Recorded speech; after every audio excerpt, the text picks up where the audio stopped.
What if you're not actually lost? What if you have not missed God at all? What if you are simply standing in a place where He has not shown you the whole road yet? I want you to picture something with me. Not a forest this time, a desert. Wide, dark, endless in every direction. No landmarks, no lights on the horizon.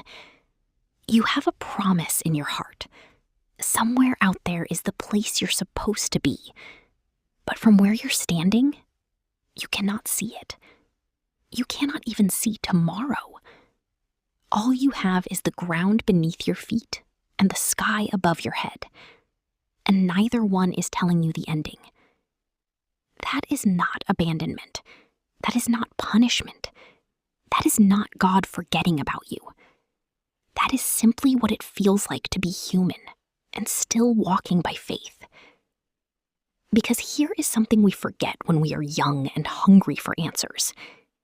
God has never been in the business of handing out full maps. Not once. Not to Abraham, not to Moses, not to a frightened teenager reading this description at midnight, wondering if their life is ever going to make sense. Think about Abraham for a moment. God did not say, here is the name of the land, here is the route, here is the exact day you'll arrive, here is what your children's children will look like. No. God said one word. Go. That's it. Go to a land I will show you, not a land I have already shown you. The showing came after the going.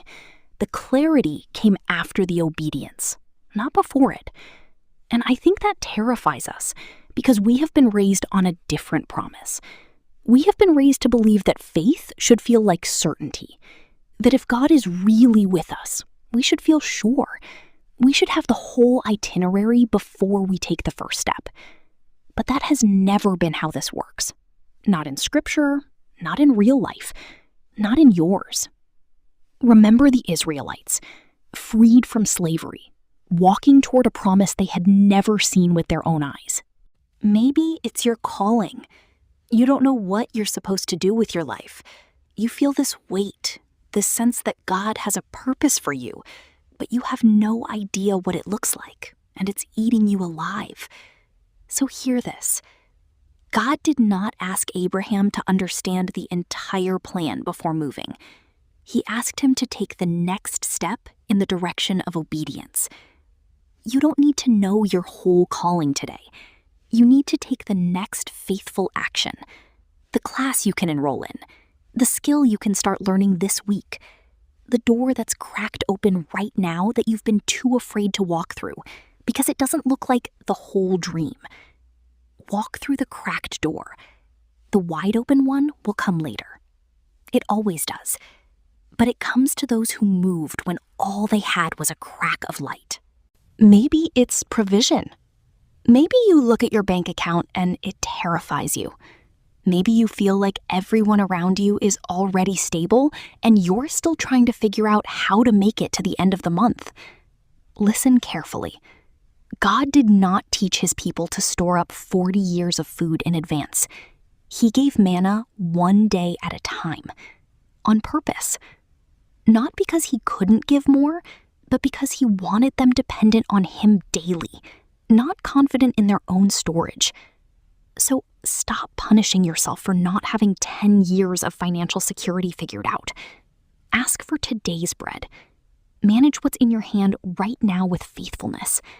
Learn the one skill that increases your worth.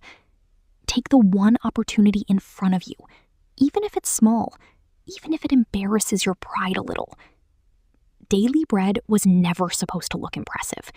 It was just supposed to be enough for today. And it always was. And maybe this is the one that hits hardest. Maybe your life just feels stuck. Not lost in a dramatic way, just stuck, flat, like you're waiting for something to change and nothing is changing, and you're starting to wonder if God even sees you anymore. I want you to remember Elijah.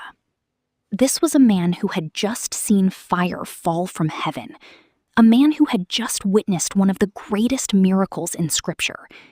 And what happens right after that mountaintop moment? He runs. He hides under a tree. He tells God he wants to die. He is completely, utterly done. And what does God do? Does he send a new vision? Does he unveil the next 10 years of Elijah's ministry? No.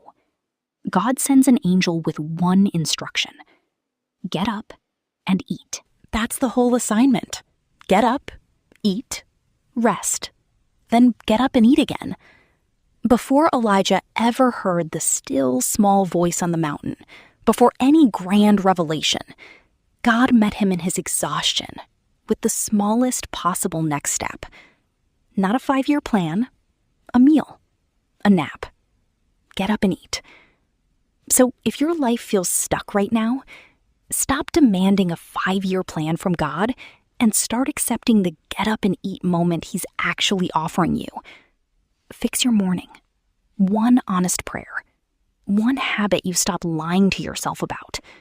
One application you've been avoiding. One conversation you've been too afraid to have. One page of the Word you've been meaning to open for weeks. That is not too small to matter to God. That is exactly the size step faith is supposed to take. And here is where I need to say something that might sting a little, because I love you enough to say it anyway. Please stop comparing your wilderness to somebody else's promised land. You are watching someone's harvest and forgetting you didn't see their winter. You're watching someone cross into their inheritance and forgetting they had their own 40 years of wandering first, their own doubts at 2 a.m, their own seasons where God felt distant, their own version of manna they had to trust for one day at a time before anyone was watching. You don't know what altar they had to build. You don't know what they had to bury in that desert before God let them cross over.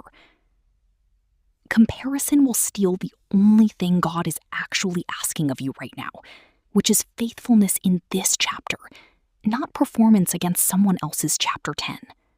Maybe you're watching this right now, and somewhere in your chest there's this quiet, tired confession. I don't even know what I'm doing with my life. I don't know if I'm hearing God right. I don't know if I'm even close to where I'm supposed to be. I need you to hear this gently. That's okay. You are not required to have it all figured out today. Faith was never meant to feel like a finished map spread out on a table. Faith was meant to feel like a lamp in your hand in a dark room. Just enough light to see the next step, not the whole staircase. And maybe you've been praying for a map this whole time, and God keeps lovingly, patiently handing you a lamp instead. Not because he's withholding, because he's inviting you closer. A map lets you walk ahead of him. A lamp keeps you walking with him. And here is the reversal I want you to carry out of this video and into your actual life. Sometimes the path does not appear before you walk. Sometimes the path appears because you walked. Faith is not the reward you get after you finally understand everything.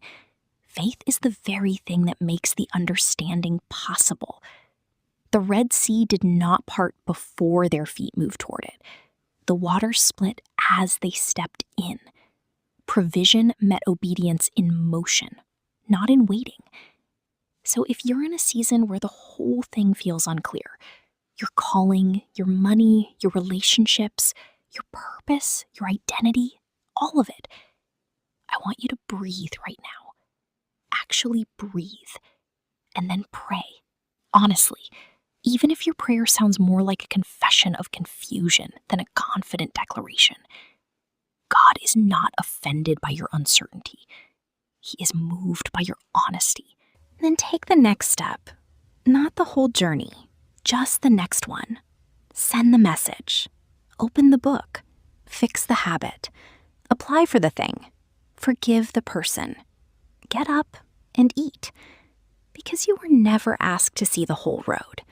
You were only ever asked to trust the hand that's holding the lamp. Still walking by faith, still becoming, still his.